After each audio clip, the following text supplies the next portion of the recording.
को सुनने वाले लोगों पर भी आपका फजल हो। मेरे खुदावंद तेरी महिमा धन्यवाद करते हैं। वचन खुलने से पहले तेरे आत्मा की शक्ति से इनके हृदय तेरे कलाम को सुनने के लिए खुल जाए, इनके कान खुल जाए मेरे परमेश्वर। तेरा वचन हृदय रूपी जमीन पर बोया जाता है। पवित्र आत्मा आपसे निवेदन है, आप कार्य करें। धन्यवाद प्रभु जी, सब कुछ तेरे सामर्थी हाथों में सौंपते हुए प्रभु यीशु के नाम से मांगते हैं, आमीन आमीन। सब बोलिए हालेलुया। आप सबको जय मसीह की प्रभु के घर में आपका स्वागत करते हैं और ये आशा रखते हैं कि मसीह यीशु में आप सब सलामत हैं।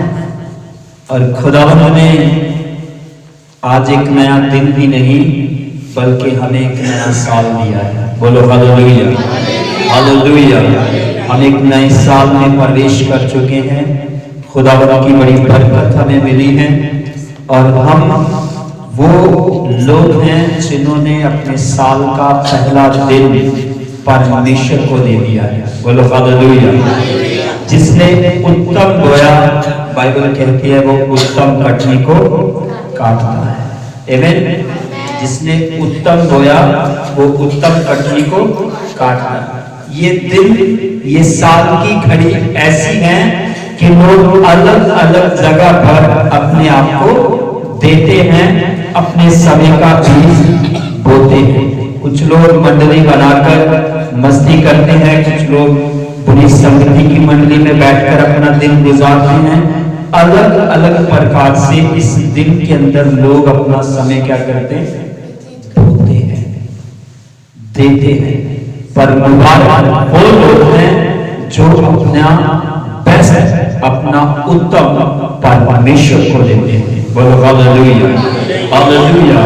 और आज आपके जीवन में जो आशीष खुलने वाली है उसकी तुलना वो किसी व्यक्ति से नहीं हो सकती जिसने परमेश्वर को महत्वपूर्ण नहीं जाना। दूसरे नंबर पर कह सकता हूं, जिसने उसकी हजूरी को, उसको धन्यवाद देना जरूरी नहीं समझा। उसने किसी और चीज को जरूरी समझा। पर आप मुबारक हैं कि आप खुदावंद के घर में आए हैं। तो आज का वचन आपके जीवन में बड़ी आशीष को लाएगा और आज का टाइटल है आशा। क्या है? आशा, उम्मीद। तो परमेश्वर के वचन से हम सीखने जा रहे हैं, हर एक व्यक्ति के पास एक आशा होती है। जो व्यक्ति बीते साल में थे वो इस नए साल को देखना चाहते थे, उनके पास एक आशा थी, एक उम्मीद थी। पर किसी ना किसी कारण उनकी ये आशा पूरी नहीं हुई और वो दुनिया से चले गए। पर आज जो हम देखने वाले हैं कि हम जो मसीह में हैं, हम जो मसीह में हैं, हम जो मसीह पर विश्वास करते हैं, हम जो यहोवा परमेश्वर के लोग हैं, हमारे पास भी एक आशा है। और उसी आशा के अनुसार जब परमेश्वर हमें समय दे रहा है, परमेश्वर हमें दिन दे रहा है, परमेश्वर हमें महीने दे रहा है और परमेश्वर हमें साल के बाद साल मुहैया करा रहा है, तो हमें उस आशा के अंदर कैसे जीना है। आमीन हालेलुया हालेलुया। जिसके पास कोई उम्मीद नहीं है वो व्यक्ति कहीं भी चल नहीं सकता, कुछ कर नहीं सकता और कहीं पर भी स्थिर हो नहीं सकता। तो आइए खुदावंद के पाक कलाम की ओर चलते हैं।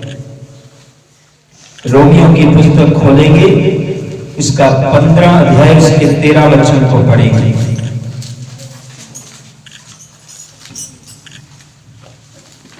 परमेश्वर जो आशा का दाता है, तुम्हें विश्वास करने में सब प्रकार के आनंद और शांति से परिपूर्ण करे, कि पवित्र आत्मा की सामर्थ से तुम्हारी आशा बढ़ती जाए। बोलिए हालेलुया। परमेश्वर कौन है? वो जो आशा का दाता है। परमेश्वर कौन है? आशा का दाता है। और लास्ट में वचन में क्या लिखा है? तुम्हारी आशा बढ़ती जाए। फिर से पढ़े। परमेश्वर जो आशा का दाता है, परमेश्वर जो आशा का दाता है, तुम्हें विश्वास करने में सब प्रकार के आनंद और शांति से परिपूर्ण करे, कि पवित्र आत्मा की सामर्थ से तुम्हारी आशा बढ़ती चली जाए। बोलो हालेलुया। कौन आशा का दाता है? हमारी उम्मीद को पूरा करने वाला कौन है? हमें उम्मीद देने वाला कौन है? बोले हालेलुया, हालेलुया। तो मेरा सवाल है, विश्वास करने वालों की आशा क्या है? सवाल करना है, विश्वास करने वालों की आशा क्या है? अब मैंने और आपने अपने अपने गुनाहों का पश्चाताप कर दिया है। अब मैंने और आपने परमेश्वर के इकलौते पुत्र यीशु मसीह पर विश्वास कर दिया है। अब मैं और आप इस बात की घोषणा करते हैं कि मसीह हमारे लिए आया, मारा गया, गाड़ा गया और तीसरे दिन मुर्दों में से जी उठा। अब ये सारी बातें मेरे और आपके जीवन में हमने पूरी कर ली है। अब मेरी और आपकी मसीह होते हुए आशा क्या है? उम्मीद क्या है? बाइबल ऐसा कहती है, विश्वास करने वाले के लिए आशा है कि वो कब वापिस अपने मसीहा से जा मिलेगा। बोलिए हालेलुया। अब हमारी आशा है कि हम मसीहा को स्वर्ग के अंदर मिलेंगे। आमीन। अब हमारी आशा है कि वो बादलों पर आएगा और हम उसके साथ जाएंगे। अब हमारी आशा है कि हम सदा परमेश्वर के साथ स्वर्गीय स्थानों में वास करेंगे। आमीन। ये एक मसीह व्यक्ति की आशा है, उम्मीद है। और बाइबल कहती है, तुम्हारी आशा को कौन पूरी करेगा? तुम्हारा परमेश्वर।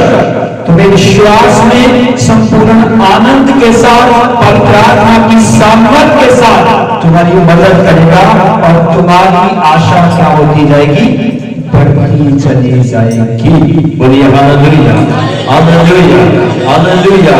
जो विश्वास करने के बाद भी इस आशा में जी नहीं रहा, वो आज भी आधा अधूरा है मसीह यीशु में।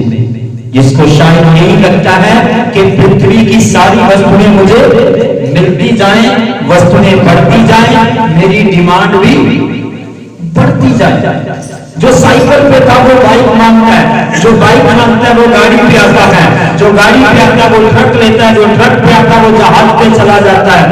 मनुष्य की डिमांड कभी भी खत्म नहीं होती, पर पवित्र आत्मा से परिपूर्ण व्यक्ति इन वस्तुओं से बढ़कर उससे मिल जाने की बात करता है। बोलो हालेलुया, हालेलुया।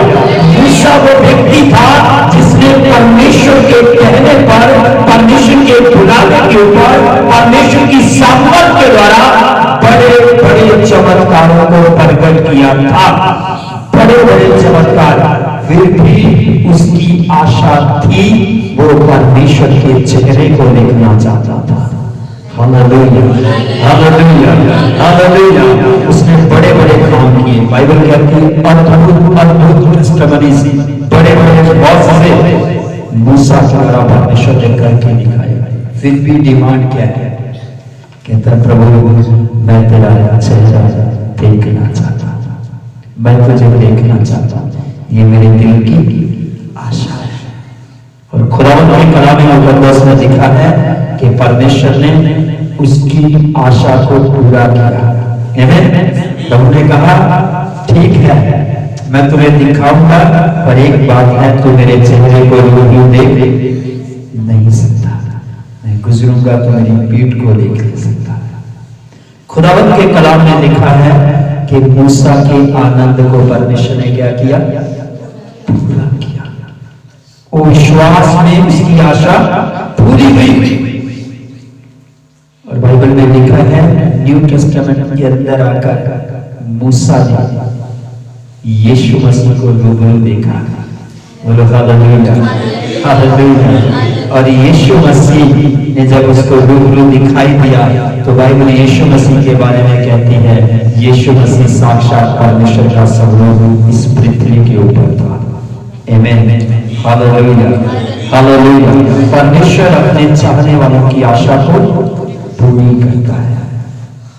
जब हम पौल की बात करते हैं, संत पौलुस कहता है, मेरे मन की ये आशा है कि मैं कब जाकर अपने मसीह से मिल जाऊं।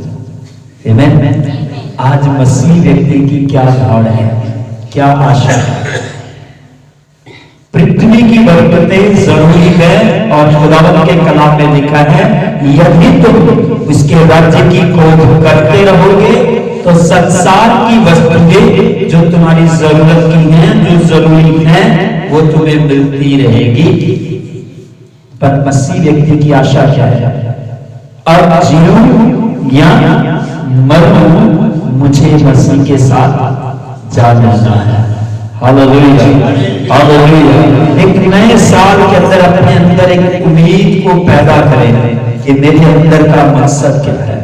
अब मैं मसीह में तौबा करके आ चुका हूं, अब मैंने विश्वास कर लिया है, अब मैंने बड़े और छोटे चमत्कारों को देख लिया है, अब मैं जान गया हूं कि वो बड़े बड़े काम करता है, सामर्थ्य काम करता है। अब मैं समझ गया हूं, क्योंकि संत पौलुस ने एक जगह कहा है, जिसने परमेश्वर की कृपा का स्वाद चख लिया है वो परमेश्वर के संग बढ़ता चला जाए। आमीन। वो और किसी दौड़ में ना लगे कि प्रभु जी आपने तो मेरा पेट दर्द ही ठीक किया, अब मैं नहीं मानता तू प्रभु है। जिस दिन तुम्हारी पहली मुलाकात हुई, उस दिन जो तुम्हारी परिस्थिति थी, उस दिन के बाद अपने आप को चेक कर देखना, पेट दर्द, सिर दर्द एक साइड पे रख देना, उसके अनुग्रह के दृष्टि को याद करना, उसने तुम्हें कहां से उठाया और कहां पर बिठा दिया है। बोलो हालेलुया, हालेलुया। दाऊद इसी बात के साथ परमेश्वर के साथ टिका हुआ था, क्योंकि वचन कहता है, उसने ये बात लिखकर कह दी कि तूने मुझे कचरे में से उठाया है। और कहां बिठाया?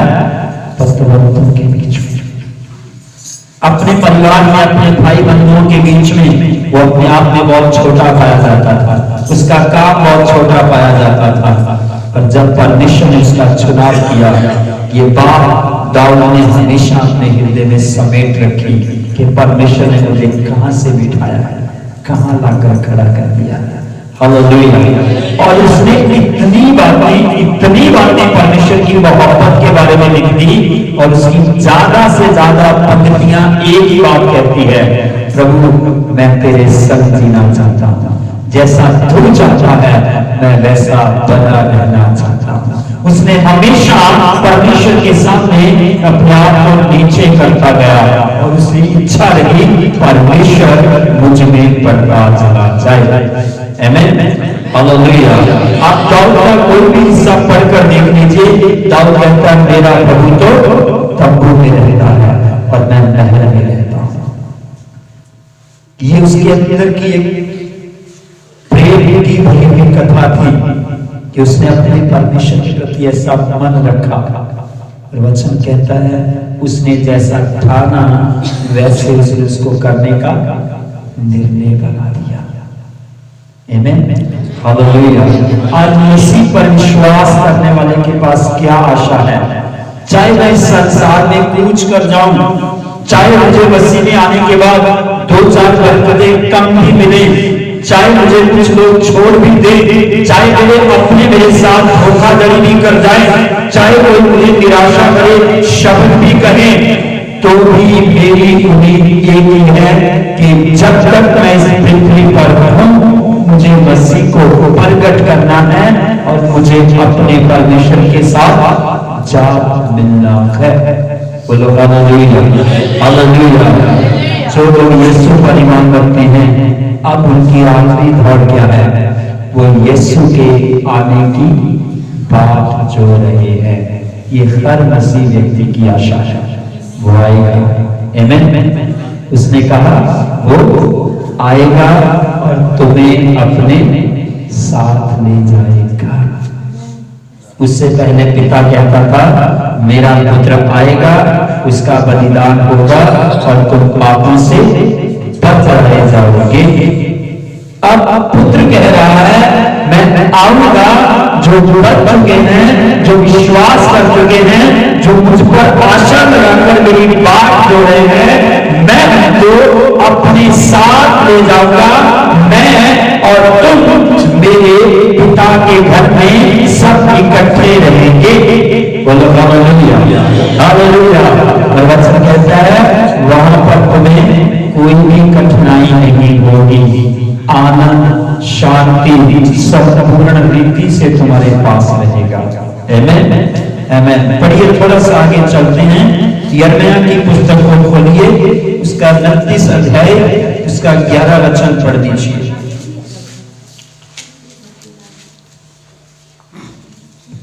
क्योंकि यहोवा की यह वाणी है कि जो कल्पनाएं मैं तुम्हारे विषय करता हूँ उन्हें मैं जानता हूँ, वह हानि की नहीं वरन कुशल ही की है, और अंत में तुम्हारी आशा पूरी करूंगा। बोलिए हालेलुया। अब परमेश्वर कहते हैं जो कल्पनाएं मैं तुम्हारे लिए कर रहा हूं वो कैसी है? बोलो कैसी है?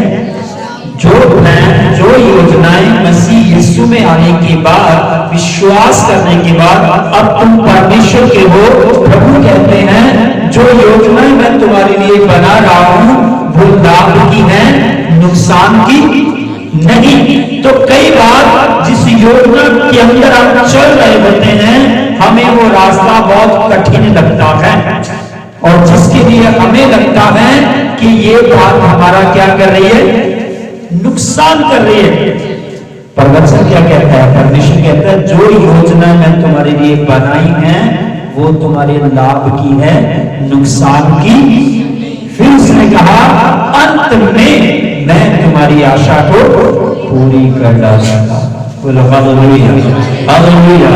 परमेश्वर की बातें, परमेश्वर की योजनाएं, परमेश्वर के प्लान मनुष्य को जल्दी समझ नहीं आते, पर जब वो व्यक्ति विश्वास में बढ़ने लगता है, विश्वास में मसीह को ताकने लगता है, विश्वास में मसीह को देखने लगता है, उसे परमेश्वर के वचन की समझ उतरनी शुरू हो जाती है। उसके आने का नजरिया कुछ और होता है, वो आने के बाद उसके सोचने का नजरिया कुछ और हो जाता है। वो मसीह के लिए जीना और मसीह के लिए मरना शुरू कर देता है। बोलो हालेलुया, हालेलुया। मेरे प्रियो, बाइबल कहती है, परमेश्वर कहता है मैं तुम्हारे लिए एक योजना बनाता हूँ। आप किसी भी रीति से, अपनी अकल समझ से, अपनी ताकत से परमेश्वर के पास नहीं आए। खुदावंत की एक महान योजना है, परमेश्वर की एक प्लानिंग है तुम्हारी लाइफ के अंदर, और परमेश्वर ने तुम्हें बुलाया है, और परमेश्वर तुमसे प्रेम करता है, और परमेश्वर चाहता है कि वो आशा का दाता है, तुम्हारी सारी उम्मीद उसके ऊपर लगी रहे। Hallelujah, hallelujah. कितने विश्वास करते वो आने वाला है, कितने तैयार हैं उसके साथ जाऊंगा। साथ जाने वालों को विश्वास में बढ़ते चले जाना है। आमीन, हालेलुया। और विश्वासी को अपनी और ठीक रीति से दौड़ने की जरूरत है। बोलो अपनी अपनी दौड़ दौड़नी। किसकी? अपनी अपनी दौड़। पौलुस कहते हैं मैं अपनी दौड़ को क्या कर चुका हूं? पूरा कर चुका हूं। फिर पौलुस कहते हैं दौड़ में सब दौड़ते हैं पर इनाम जो आशा लगाकर बैठा है मैं मसीहा से मिलूंगा, मसीहा मुझे लेने आ रहा है, वो ये भी याद रखें मसीह का कलाम कहता है जो जो उसको मिलेगा, जिसको जैसा जैसा वो चाहेगा वैसा वैसा इनाम वो उसे देगा। आमीन, हालेलुया, हालेलुया। जब आप चर्च में आते हैं, जब आप किसी फेस्टिवल प्रोग्राम में जाते हैं, अगर आप गेस्ट हो, मेन गेस्ट हो, तो लोग आपका आदर करते हैं, आया ना, आपको सम्मान करते हैं, आपके सर के ऊपर ताज रखते हैं, आपके गले में माला डाल देते हैं। तो सोचो परमेश्वर अपने ऊपर आशा रखने वालों का वेलकम करेगा, और बाइबल में लिखा उनके सर पर मुकुट रखे जाएंगे। Hallelujah, hallelujah. क्योंकि हम राजाओं की संतान है। किसकी संतान है? वो राजाओं का राजा है। Hallelujah, hallelujah. अब तुम्हें मेमना नहीं लेके आ रहा, अब तुम्हें एक राजा लेने आ रहा है। हालेलुया। कहाँ का राजा है? वो स्वर्ग का राजा है। आमीन। तो बाइबल कहती है पिता ने सारी अथॉरिटी उसके हाथ में दे दी है। तो ये हालेलुया। परमेश्वर ने आपके लिए योजना बनाई है, किसी भी बात में अटके मत। पर परमेश्वर कहता है मैं तुम्हारी आशा को पूरा करूंगा। मेरी आशा है मैं मसीह में जीऊंगा। मेरी आशा है मैं मसीह के लिए मर जाऊंगा। मेरी आशा है मैं मसीह में चलता रहूंगा। जब तक मसीहा मुझे मिल नहीं जाता, जब तक मैं मसीहा से नहीं मिल लेता, तब तक मैं अपनी जिंदगी की हर कठिनाई को विश्वास के साथ, संपूर्ण शांति के साथ चलता चलता चलता चला जाऊंगा। बोलो हालेलुया, हालेलुया। आगे बढ़ जाते हैं। अगर हमें विश्वास में चलना है तो हमें विश्वास में चलना ही नहीं पड़ेगा, हमें विश्वास में दौड़ना है। क्या करना है? विश्वास में। पहले हमने विश्वास किया, पहले हमने विश्वास, फिर हम विश्वास में चलने लगे। हमारा विश्वास क्या हो गया? बोलो मजबूत। और मजबूत विश्वास वाला व्यक्ति चलता नहीं, विश्वास को लेकर दौड़ता है। आमीन। पढ़िए खुदा के वचन में रोमियो का खत, उसका 15 अध्याय 5 और 6 वचन पढ़े।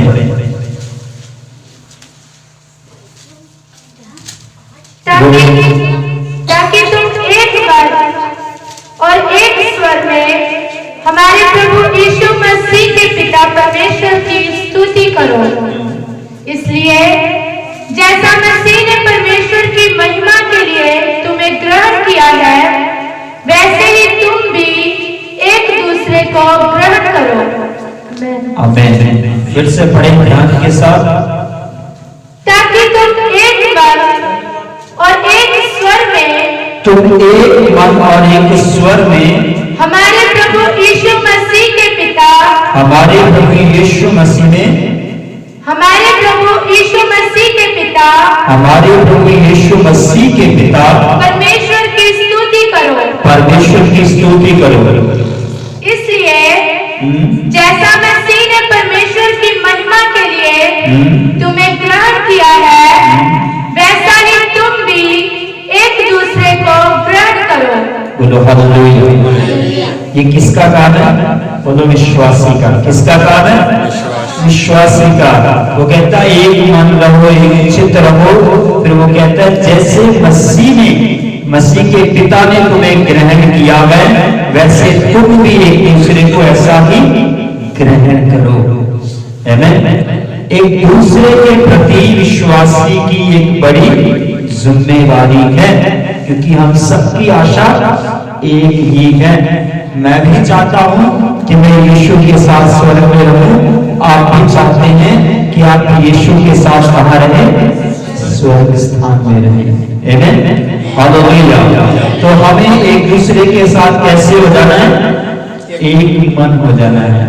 विश्वासी अगर एक मन एक चित्त रहेंगे तो आपको विश्वास में दौड़ना बहुत आसान हो जाएगा। क्योंकि आप में जो विश्वास में कमजोर होगा, जो विश्वास में कम होगा, अगर दूसरे को आप एक जैसा, अपने जैसा समझोगे तो आप उसको विश्वास में बढ़ने की मदद करोगे। आप उसके विश्वास के लिए प्रार्थना करोगे, आप उसके लिए आंसू बहाकर प्रार्थना करोगे, ताकि आपके साथ बैठने वाला भाई बहन मसीह पर अपनी आशा लगाए कि वो आने वाला है और हमें उसके साथ जाना है। आगे बढ़िए। रोमियो 14:19।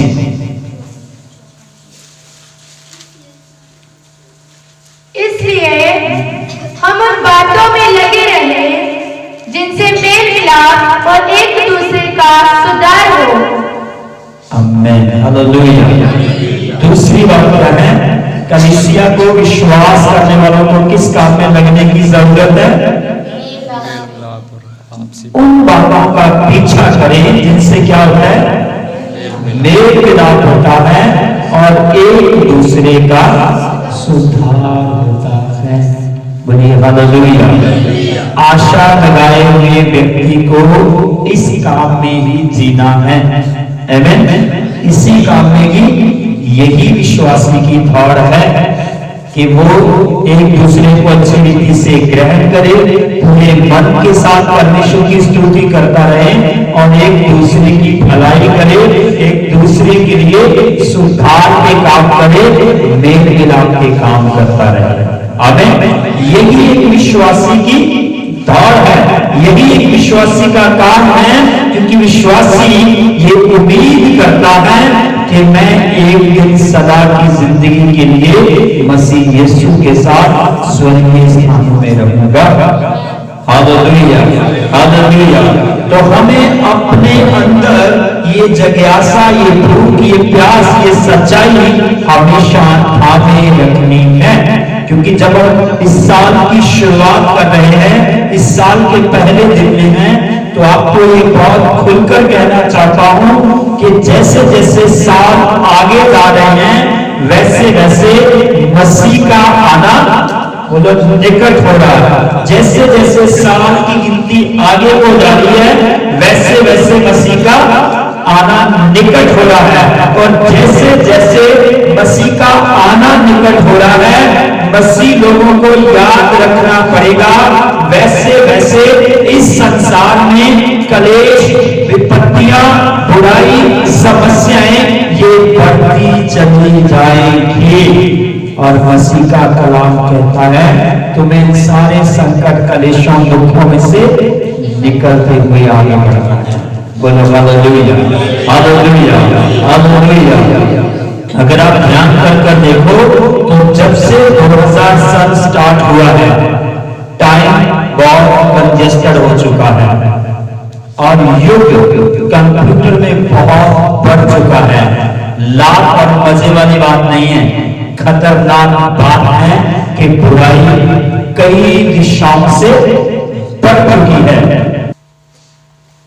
आप समझ रहे हैं मैं कहने की कोशिश कर रहा हूं। विश्वासी व्यक्ति को मसीह में आशा रखते हुए इन चीजों के लिए बहुत सचेत रहना है, क्योंकि दिन बुराई से बढ़ रहे हैं। आपको वचन के बिना कोई और ताकत इस बुराई से सेव नहीं कर सकती। परमेश्वर की प्रेजेंस के अलावा आपको कोई ऐसी ताकत सेव नहीं कर सकती। जब बुराई आती है, जब पाप आता है, जब बुरी आत्माएं आती हैं, आपका पैसा, आपका दिमाग, आपका जोर कहीं भी काम नहीं करता। याद रखना, हर कठिनाई में मसीह की बातें अपने हृदय में बसाए रखना और विश्वास की दौड़ पे चले जाना। बोलो हालेलुया, हालेलुया। अगर तुम्हारा दोस्त मोबाइल के चक्कर में ज्यादा फंस रहा है तो उसे समझाने का तुम्हारा काम है। कौन सी बातों के पीछे लगना? जिनसे मेल मिलाप होता है और एक दूसरे का बोलो सुधार होता है। किसके पीछे लगना? मेल मिलाप के और सुधार के पीछे लगना, ये विश्वासी का काम है। थोड़ा सा और आगे चलते हैं, हमें अपने अंदर एक उम्मीद को लेकर जीना है। आमीन। मेरे और आपके पास आशा है कि हम मसीह के साथ मिलेंगे। मेरी और आपकी एक दौड़ है कि हमें मसीह यीशु में ऐसा जीवन जीना है। कैसा? कलीसिया के साथ एक मन रहना है, एक दूसरे का ध्यान रखना है और दूसरे नंबर पर एक दूसरे की भलाई और दूसरे के लाभ की बातों का पीछा करना है। आमीन। आइए चलते हैं रोमियो का खत उसका 15-20 वचन को पढ़िए। पर मेरे मन की उमंग यह है कि जहाँ जहाँ मसीह का नाम नहीं लिया गया वहीं सुसमाचार सुनाओ। ऐसा ना हो कि दूसरे की नींव पर घर बनाओ। बढ़िया, हालेलुया, हालेलुया। अब तीसरी बात है, खुदावंद का दास कहता है मेरे मन की उमंग ये है कि जहां तक सुसमाचार नहीं सुनाया गया वहां पर सुसमाचार को सुनो। ये परमेश्वर का जन इस बात की उमंग रखता है, उस आशा में जी रहा है। वो कहता है जब तक मैं इस शारीरिक देही में हूं तब तक मैं परमेश्वर से पिछड़ा हुआ हूं और मैं चाहता हूं कि मैं कब अपने मसीहा से जा मिलूं। पर मेरे मन की उमंग ये है कि जब तक मैं इस धरती पर हूं उन लोगों को सुसमाचार सुनाऊं जिनके पास सुसमाचार नहीं पहुंचा। ये आशा रखने वाले विश्वासी का काम है, विश्वास में दौड़ने का काम है। मेरा और आपका काम है कि हमें 2026 के अंदर उन लोगों को सुसमाचार देना है जिनके कानों तक, जिनके हृदय तक, जिनके घरों तक अभी तक यीशु मसीह की सच्चाई नहीं पहुंची है। बोलो हालेलुया, हालेलुया। यही मेरी और आपकी दौड़ है, क्योंकि मैं और आप भी पौलुस की तरह ये आशा करते हैं कि जब तक मसीह नहीं आता तब तक हम मसीह के कामों में लगे रहेंगे। आमीन। तो चलिए थोड़ा और आगे बढ़ते हैं। पहला कुरिन्थियों का पत्र उसका 1 अध्याय 26 से लेकर 31 वचन तक सब ध्यान से सुने, खुदावंद के वचनों की ओर अपनी रुचि बनाए रखें। Thank you Lord.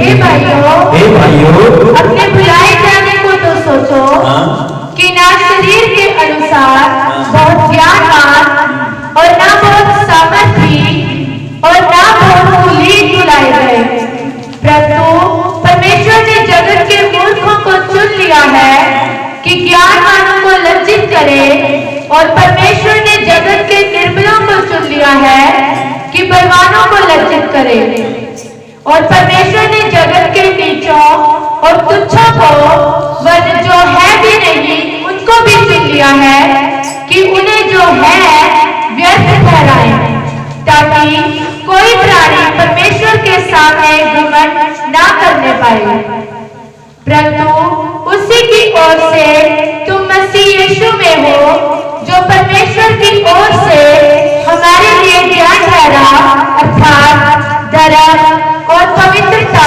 और छुटकारा, ताकि जैसा लिखा है वैसा ही हो, जो घमंड करे वह प्रभु में घमंड करे। Hallelujah, hallelujah. क्या कहता है खुदावंद का कलाम? हेलो, तुम भुलाए गए हो, तुम भुलाए गए। और वचन कहता है हम में कोई ऐसी अच्छी खूबी वाली बात नहीं है। उसने कैसे लोगों को चुना है? बोलो, जगत के मूर्खों को, जगत के उन लोगों को जो अपने लोगों के बीच में तुच्छ किए गए हैं, निकम्मे जाने जाते हैं, कमजोर जाने जाते हैं। परमेश्वर ने उन लोगों को चुना है। और पौलुस कहता है तुम अपने चुने जाने पर, अपने भुलाए जाने पर क्या करो? ध्यान रखो, याद रखो। तुम में से कोई भी व्यक्ति किसी भी अपने अंदर की किसी भी अच्छाई के ऊपर घमंड ना करे। उसने कहा घमंड किया जाए तो सिर्फ परमेश्वर के ऊपर घमंड किया जाए जिसने तुम्हें बुलाया है। आमीन। क्या हम अपने आप को इस योग्य मुबारक करते हैं कि खुदावंद तेरा धन्यवाद, तूने मुझे बुलाया है इस लाखों करोड़ों की दुनिया में, तूने मुझ जैसे बेकार और नकम्मे व्यक्ति के ऊपर दया करी है। बोलो हालेलुया, हालेलुया। अगर मैं निकम्मा और बेकार मूर्ख था, अपने जीवन में घिरा था, तो मेरा अपना कुछ नहीं था। अगर जो कुछ भी आज की तारीख तक तुम्हारे पास है वो परमेश्वर की आशीष है, वो प्रभु की दया है, वो प्रभु का प्रेम है, वो प्रभु की बरकत है, जिसको लेकर तुम्हें घमंड नहीं करना, बल्कि तुम्हें अपनी आशा में और अपनी दौड़ में ठीक रीति से दौड़ते चले जाना है। बोलो हालेलुया, हालेलुया। क्योंकि जब व्यक्ति का विश्वास बढ़ने लगता है, जब व्यक्ति बरकतों में बढ़ने लगता है, जब व्यक्ति मसीह समाज में ऊंचा होने लगता है, तो बहुत सारी बातें उसके अंदर अननेसेसरी, बिना मतलब वाली आ जाती हैं जो उसका नुकसान करती हैं। और उससे बड़ी और कठिन बात एक ही है, वो क्या है? घमंड।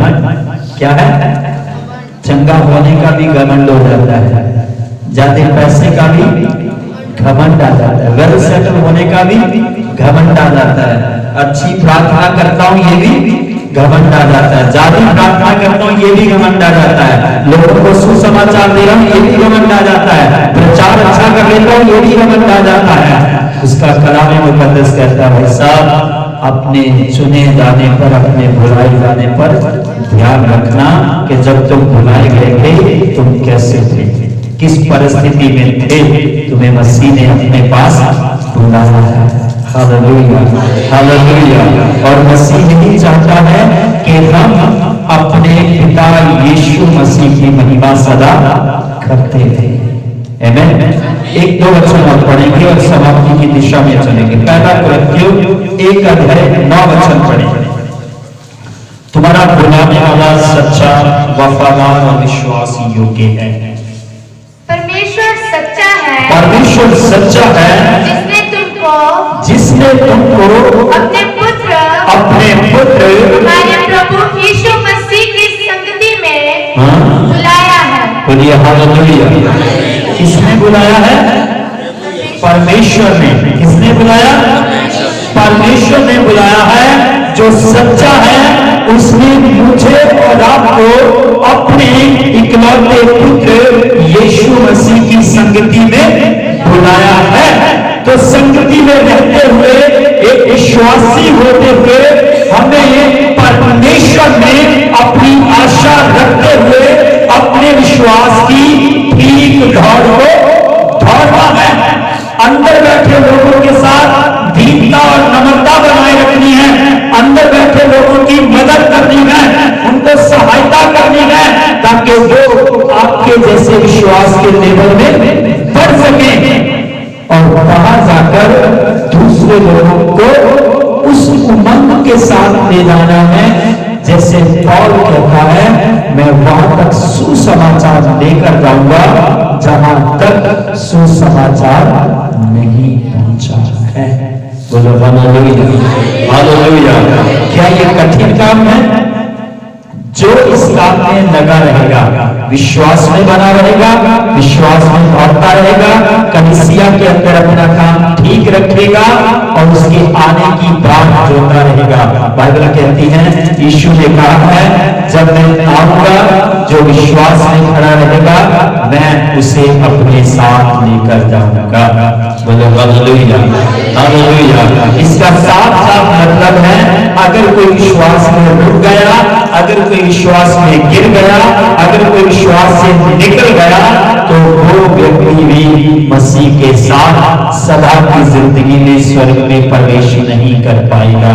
ये याद रखना, 2026 खुदा ने अपनी योजना के तहत आपको दिया है और आपको आज एक प्रण कर लेना है। जैसे रोगियों के कर 15-20 के लिखा है, आज इस बात का निर्णय बनाएं कि प्रभु मैं विश्वासी हूँ, मैं आशा रखता हूँ कि मैं मसीह के साथ सदा जीवित रहूंगा, स्वर्गीय स्थानों में रहूंगा और मुझे विश्वास में भरना है और तूने मुझे बुलाया है। मैं अपनी किसी योजना ताकत से नहीं तेरे पास आया हूँ। मेरे खुदा मैं चाहता हूँ मैं सुसमाचार 2026 के अंदर पहुंचाई के साथ बांट सकूं। बोलो हालेलुया, हालेलुया। आपको परमेश्वर ने तोहफा दिया है 2026। क्या मिला है? तोहफा। और आपका काम है 2026 में यीशु के सुसमाचार को फैला दीजिए। जितना समय खुदा ने तुम्हें दिया है उस आनंद में दौड़ते हुए, तुम्हारा मसीह आने वाला है और मसीह की एक आशा है, पिता की एक आशा है। पिता नहीं चाहता, मसीह नहीं चाहता कि कोई व्यक्ति नाश हो जाए। टेक्निकल कंप्यूटर युग, बुराई का युग, अकाल का युग, लड़ाइयों का युग, विपत्तियों का युग, मुश्किलों का युग, जितने मर्जी बढ़ते चले जाए और जिनकी जड़ें कलाते हैं वो हर आदि तूफान को चीरते जाएंगे, क्रॉस करते जाएंगे और बढ़ते जाएंगे, फैलते जाएंगे और यीशु मसीह का झंडा ऊंचा होता चला जाएगा आमीन, हालेलुया, हालेलुया। आपको विश्वास की कसौटी को कैसे रखना है? दौड़ते चले जाना है।